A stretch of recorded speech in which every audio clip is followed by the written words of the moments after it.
donc ça parle de Jean le baptiseur, Jean le Baptiste. Il disait donc aux foules qui venaient pour recevoir de lui le baptême, « Vipères, qui vous a montré comment fuir la colère à venir? Produisez donc des fruits dignes du changement radical, et ne commencez pas à vous dire « Nous avons Abraham pour père », car je vous dis que de ces pierres, Dieu peut susciter des enfants à Abraham. Maintenant déjà, la hache est prête à attaquer les arbres à la racine. Tout arbre donc qui ne produit pas de beaux fruits est coupé et jeté au feu. » Les foules l'interrogeaient. « Que devons-nous donc faire ?» Il leur répondait « Que celui qui a 2 tuniques partage avec celui qui n'en a pas.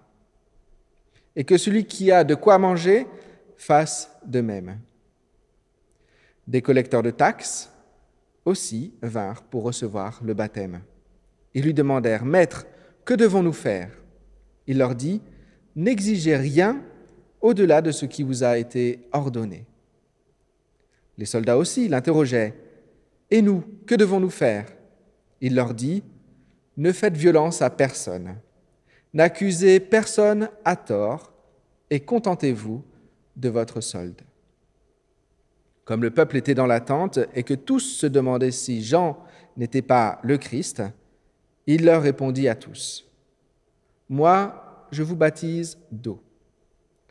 Mais il vient, celui qui est plus puissant que moi, et ce serait encore trop d'honneur pour moi que de délier la lanière de ses sandales. Lui vous baptisera dans l'Esprit Saint et le feu. Il a sa fourche à la main, il va nettoyer son aire, il recueillera le blé dans sa grange, mais il brûlera la paille dans un feu qui ne s'éteint pas. » Amen.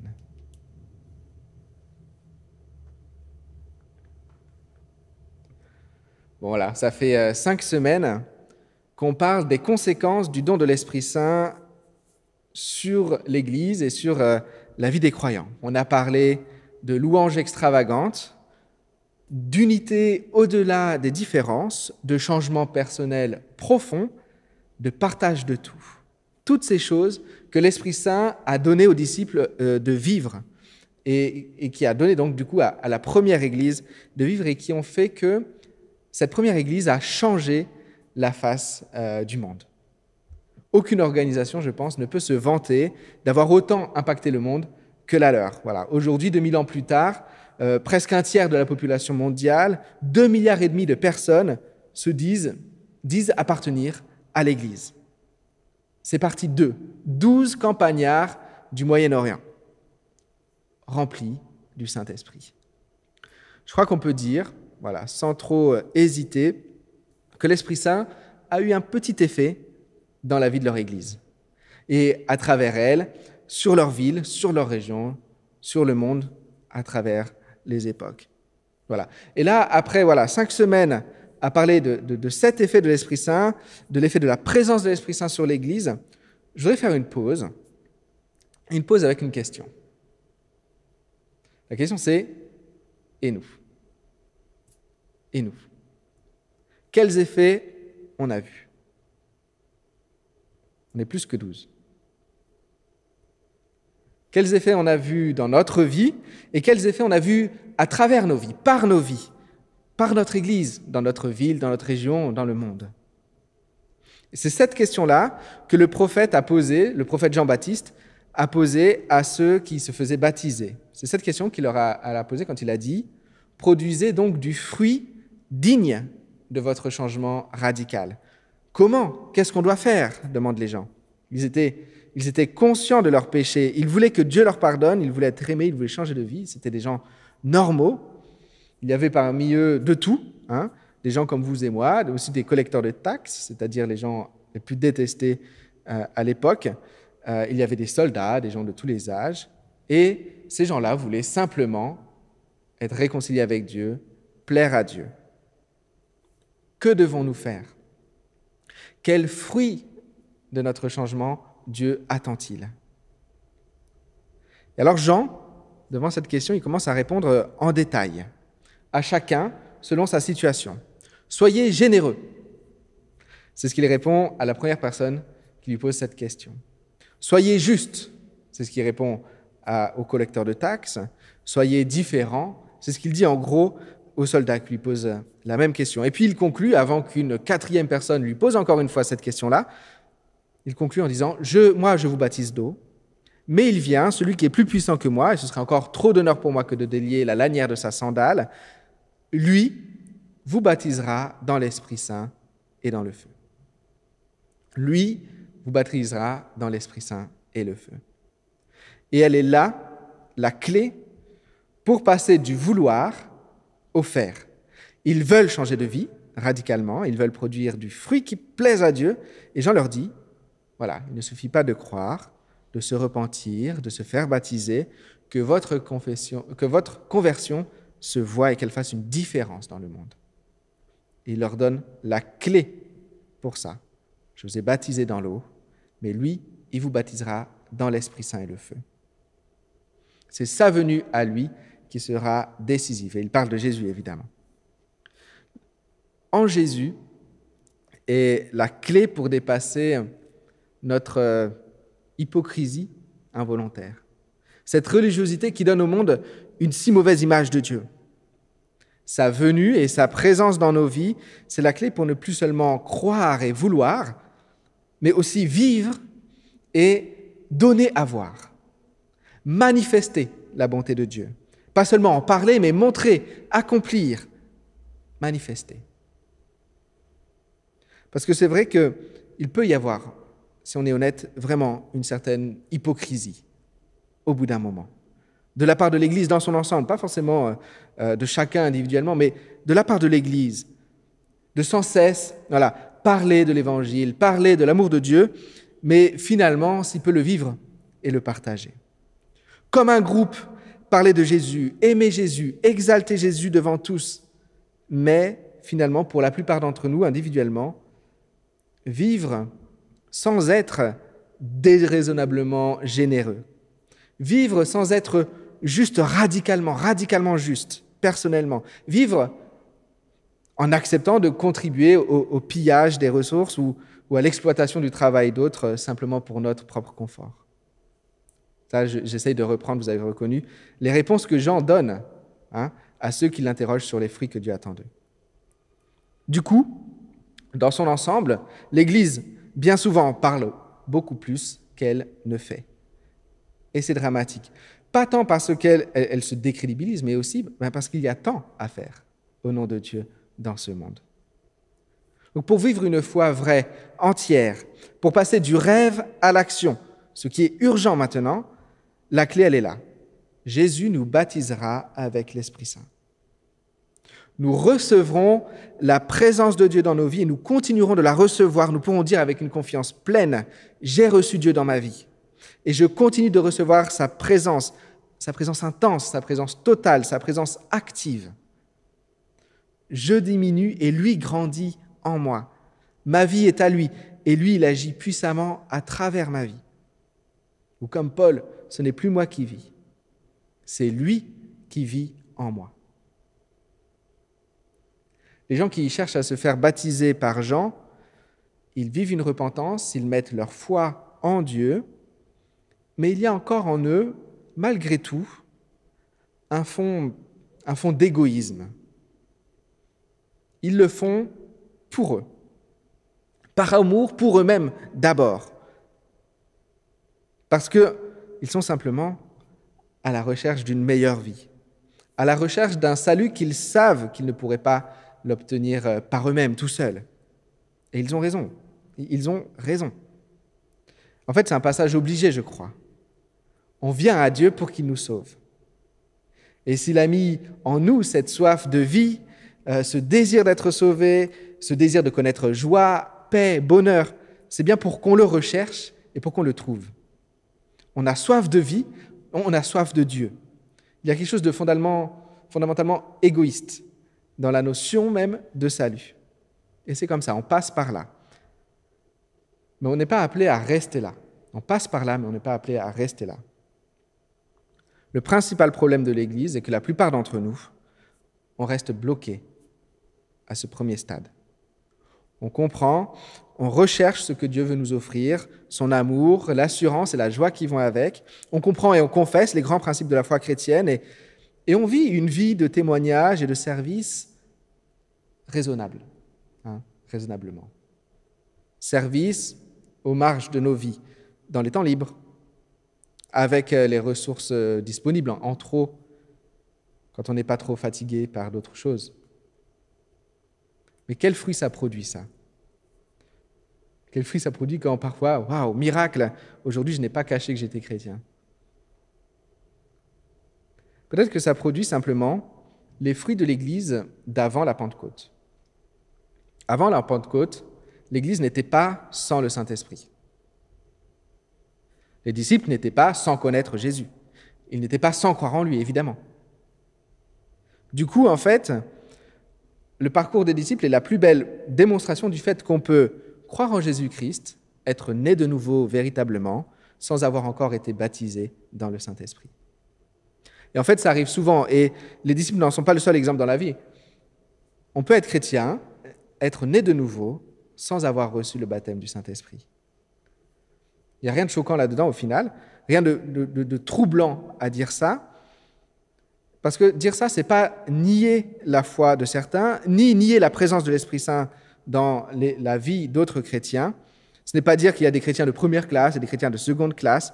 C'est simplement un langage pour reconnaître que dans la vie chrétienne, il y a des étapes, il y a des passages, il y a une croissance. Paul parle d'enfants dans la foi et puis d'adultes dans la foi. Il parle de grandir dans la grâce et dans la connaissance de Christ. Et je sais que beaucoup de chrétiens n'utilisent pas le langage du baptême dans le Saint-Esprit. Est-ce que ça signifie que ces chrétiens-là sont restés enfants dans la foi toute leur vie? Peut-être que oui, peut-être que non. Parfois oui, parfois non. Dieu n'est pas limité par nos langages ni par nos rites. Par contre, s'il nous donne des mots pour nommer les réalités, c'est dommage de ne pas les utiliser, de ne pas les nommer effectivement. Parce que nommer, c'est aussi désirer, appeler, reconnaître une vérité qui, si on ne la nomme pas, reste floue et insaisissable. Dans la Bible, il est clair que personne ne peut être chrétien autrement que par l'œuvre du Saint-Esprit. Naturellement, s'il est livré à lui-même, l'homme aura toujours tendance à rejeter Dieu. La croix est une folie.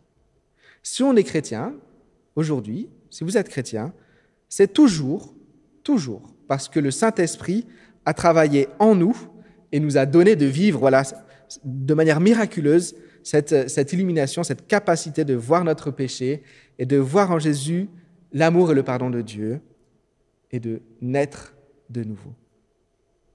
On ne peut pas croire sans l'Esprit Saint. Et il n'y a pas un seul croyant qui ne soit pas devenu croyant par l'œuvre du Saint-Esprit dans sa vie. Jésus a dit, si quelqu'un ne naît pas d'eau et d'esprit, il ne peut entrer dans le royaume de Dieu. C'est donc bien toutes les personnes qui sont entrées dans le royaume de Dieu le sont entrées par l'Esprit Saint. Il n'y a pas un seul croyant qui ne soit pas devenu la maison dans laquelle le Saint-Esprit habite. Si tu crois en Jésus-Christ, alors le Saint-Esprit a élu demeure en toi. Et c'est par sa puissance en toi que tu peux confesser Jésus-Christ comme Seigneur. La Bible est très claire là-dessus. Il n'y a pas les chrétiens avec option Saint-Esprit et les chrétiens sans option Saint-Esprit. Ce n'est pas possible. On est chrétien parce qu'on est né de nouveau, régénéré par l'Esprit Saint.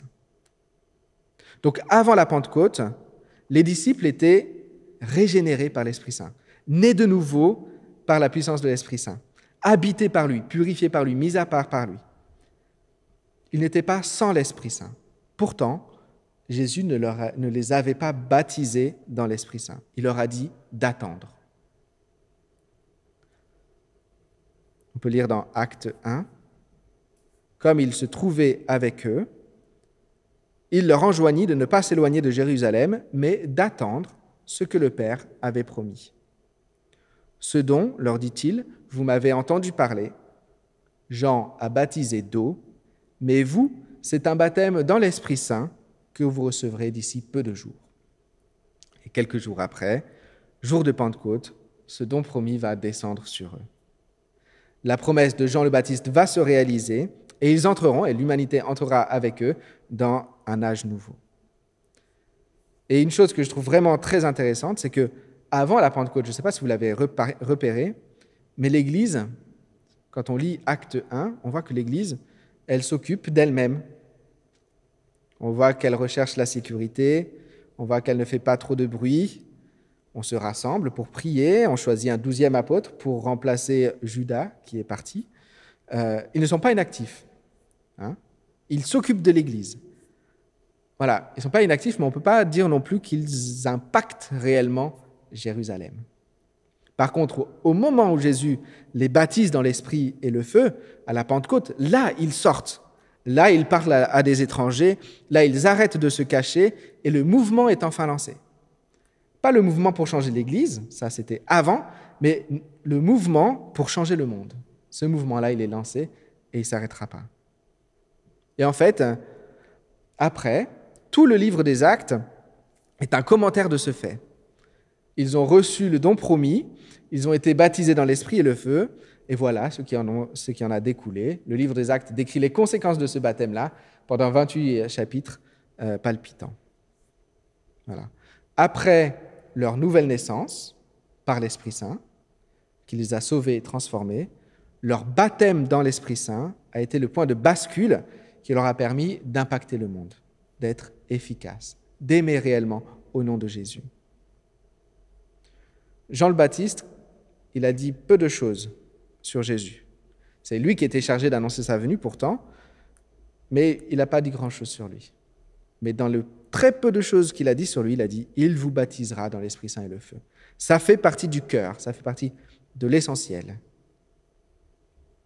Et c'est bien, ça fait partie de ce pourquoi il est venu au monde, de ce qu'il apporte au monde. Et c'est bien que c'est une bonne chose et une chose dont on a besoin. Si Jésus est venu pour ça, c'est que c'est une bonne chose et une chose dont on a besoin. Il n'est pas venu pour le superflu, Jésus. Donc nous en avons besoin personnellement. Pour grandir notre relation avec Dieu, pour grandir dans notre épanouissement, nous avons besoin de recevoir ce baptême-là. Être plongé tout entier dans l'Esprit Saint, noyé dans l'Esprit et rendu vivant par l'Esprit, être submergé dans l'Esprit Saint. On a besoin de vivre ce baptême donné par Jésus lui-même, personnellement, pour nos vies, mais aussi à cause de l'état du monde. Qu'est-ce que notre impact sur le monde dit de notre foi ? Si tout ce qui nous préoccupe est notre bonheur, si on est indifférent au sort de notre société, si on est indifférent à la manière dont le péché défigure l'homme, le maltraite, l'humilie et insulte Dieu au final, qu'est-ce que notre indifférence ou notre inaction dit de la sincérité de notre amour pour Dieu et pour notre prochain ? Heureusement, on n'est pas indifférent, on est concerné par le monde qui nous entoure, concerné par ses besoins, concerné par le bonheur de nos voisins.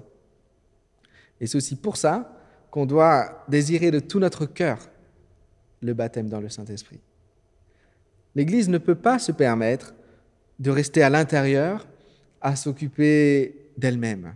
Elle doit impacter le monde. C'est dans sa nature, c'est sa raison d'être. Mais ça, cette efficacité, c'est un amour manifesté, ce passage du rêve à l'action, il ne se passera que par le réveil de ses membres, individuellement. C'est des personnes qui reçoivent le baptême, ce n'est pas des communautés. Le jour de Pentecôte, vous le voyez, il y a une flamme par disciple. Ce n'est pas une flamme commune. Le baptême de Jésus, il est individuel, comme tout baptême, individuel. Et le réveil, il est vécu individuellement d'abord, pour ensuite rayonner à travers l'Église dans le monde. Donc je reviens à ma question du début, je la pose un peu différemment. Quels sont les effets du don du Saint-Esprit, non pas dans l'Église, mais dans vos vies ? Êtes-vous nés de nouveau par l'Esprit Saint ? Ou avez-vous été baptisés dans l'Esprit Saint ? Paul a posé cette question aux chrétiens d'Éphèse et ils lui ont répondu « Nous n'avons même pas entendu dire qu'il y avait un Esprit Saint. » Et peut-être que vous leur ressemblez aujourd'hui. Vous n'avez aucune idée de la place que joue le Saint-Esprit dans vos vies. Vous n'étiez jamais posé la question, tout simplement. Ou peut-être que vous avez aussi soif de voir Dieu agir et changer vos vies. Peut-être que vous voulez œuvrer pour son royaume aujourd'hui, par sa puissance et non la vôtre. Vous savez que votre vie doit changer, que vous avez besoin de Dieu au cœur de vos jours et de vos nuits. Dieu a promis depuis longtemps, vous me chercherez et vous me trouverez, car vous me chercherez de tout votre cœur. Vous me trouverez car vous me chercherez de tout votre cœur. Voilà, aujourd'hui, maintenant, pendant ce culte, pendant cette semaine, faisons de l'espace et cherchons Dieu de tout notre cœur. Écoutons-le, prions-le, demandons-lui de nous plonger dans son esprit, de nous remplir de son esprit, de nous envelopper de sa présence, de sa puissance, de nous baptiser de son Esprit Saint. J'invite à prier.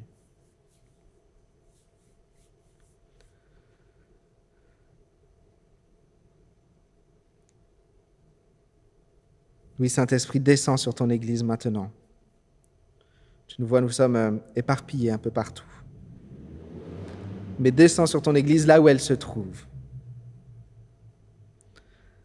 Tu le vois, nous sommes voilà, dans nos vies. Nous sommes dans un temps particulier. Notre Église, notre société, notre monde est dans un temps de changement, de transition. Et Seigneur, dans ce temps-là, maintenant, nous voulons que nos vies elles soient impactées, qu'elles soient caractérisées par ta présence, par ton règne. Parce que Seigneur, nous voulons que ton amour touche ce monde, que ton amour façonne ce monde, que ton amour vienne changer la vie de nos voisins, leur donner cette libération, cette joie, cette paix que toi seul peux donner. Seigneur, nous voulons que tu nous utilises pour ça. Seigneur, viens par ton Saint-Esprit et occupe toute la place, règne sur chaque lieu de nos vies. Seigneur, que ta puissance vive en nous, habite en nous, maintenant. Seigneur, nous voulons non seulement t'appartenir pleinement, mais te servir pleinement. Nous voulons te voir agir en nous, agir à travers nous, pour aimer ce monde de ton amour, pour manifester ton règne. Mais prends toute ta place en nous. Et baptise-nous dans ton Saint-Esprit, Seigneur. Réveille-nous, consacre nos vies par ta puissance, au-delà de notre puissance, de ce qu'on peut faire ou pas faire, Seigneur. Au nom de Jésus. Amen.